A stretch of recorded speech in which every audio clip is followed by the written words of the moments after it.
Jalan pintas membubarkan ormas. Dugaan orang dan gelagat-gelagat yang selama ini terlihat, sekarang terbukti. Pemerintah menerbitkan peraturan pemerintah pengganti Undang-Undang Perpu yang merevisi Undang-Undang Nomor 17 Tahun 2013 tentang Organisasi Kemasyarakatan (UU Ormas). Penerbitan Perpu Nomor 2 Tahun 2017 itu diumumkan oleh Menko Polhukam Wiranto pada Rabu, tanggal 12 Juli tahun 2017 kemarin. Menurut Wiranto saat itu, Perpu itu sudah ditandatangani oleh Presiden sejak 2 hari lalu, Senin tanggal 10 Juli lalu. Keinginan pemerintah untuk melakukan revisi atas UU Ormas sudah terdengar sejak akhir November tahun 2016 lalu. Keinginan itu disampaikan oleh Sudarmo, Direktur Jenderal Politik dan Pemerintahan Umum Kementerian Dalam Negeri, sehabis rapat terbatas di Kementerian Koordinator Polhukam. Revisi itu menyasar masalah ormas yang sering berbuat onar dan bertentangan dengan Pancasila. Kebutuhan untuk merevisi UU Ormas itu semakin tegas disampaikan pemerintah selepas mengumumkan rencana pembubaran Hizbut Tahrir Indonesia, HTI, awal Mei lalu. Rencana pembubaran itu, menurut pemerintah, terkait dengan kegiatan-kegiatan HTI yang dinilai bertentangan dengan tujuan, asas, ciri yang berdasarkan Pancasila dan UU Ormas. Namun pemerintah juga sadar, jika mengikuti UU Ormas, proses pembubaran HTI akan makan waktu. Padahal pemerintah memandang penanganan ormas-ormas yang bertentangan dengan Pancasila dan konstitusi harus dilakukan sesegera mungkin, dan pada saat yang sama pemerintah berkomitmen untuk menanganinya tanpa melanggar hukum. Gagasan untuk menerbitkan Perpu yang merevisi UU Ormas merupakan jalan keluar bagi pemerintah untuk memenuhi kebutuhan itu. Terbitlah Perpu Nomor 22 Tahun 2017 yang merevisi UU Ormas itu. Sedari awal gagasan penerbitan Perpu untuk merevisi UU Ormas tersebut membuat banyak pihak merasa cemas. Bagaimanapun UU Ormas merupakan hasil tarik-menarik yang cukup ketat antara pemerintah dengan organisasi-organisasi masyarakat sipil. Ketika masih berstatus rancangan undang-undang (RUU) Ormas, masyarakat sudah terlihat menentang. Masyarakat khawatir RUU itu akan membatasi kebebasan berserikat dan berkumpul. Meski gitu, RUU tersebut akhirnya disahkan oleh DPR. Organisasi-organisasi masyarakat sipil mengajukan judicial review atas UU tersebut ke Mahkamah Konstitusi, MK. Dari 21 pasal yang dimohonkan, MK membatalkan 10 pasal. Keputusan MK tersebut mengurangi peran negara dalam mengendalikan gerak ormas. Bahkan, jika dianggap sebagai cara untuk mengendalikan ormas, UU Ormas sebetulnya sudah lumpuh sejak keputusan MK tersebut. Jadi sangatlah wajar jika hari-hari ini banyak di antara kita cemas dengan terbitnya Perpu Nomor 2 Tahun 2017 itu. Namun pemerintah mempunyai pertimbangan sendiri untuk menerbitkannya.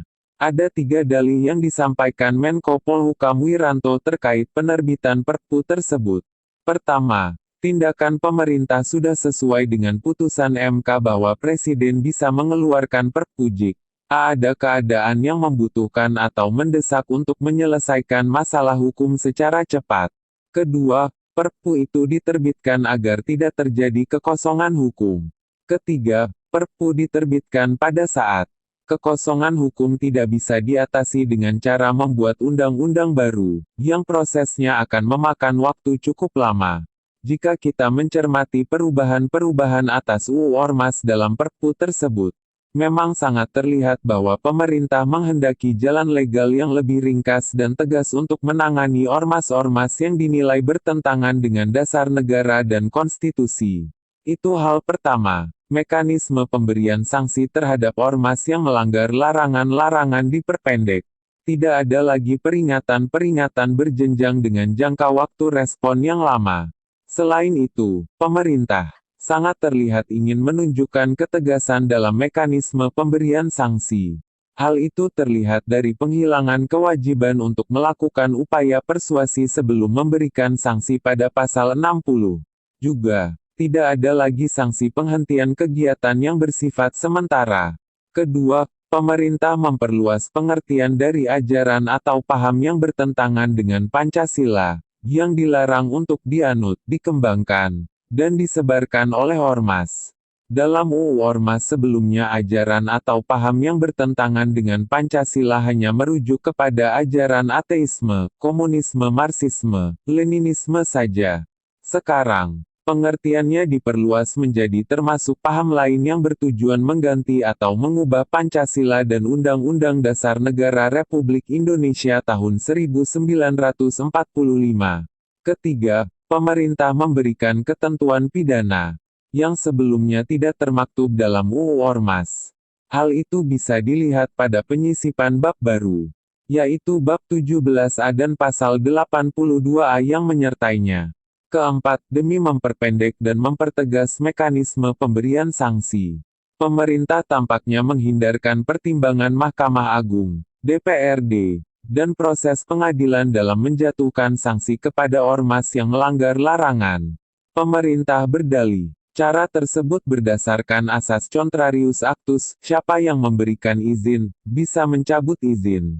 Penghindaran proses pengadilan itulah yang sebetulnya sangat berisiko. Tanpa proses pengadilan, pemerintah menjadi satu-satunya juru tafsir atas perundang-undangan. Hal itu tergolong berbahaya dalam sebuah masyarakat demokrasi.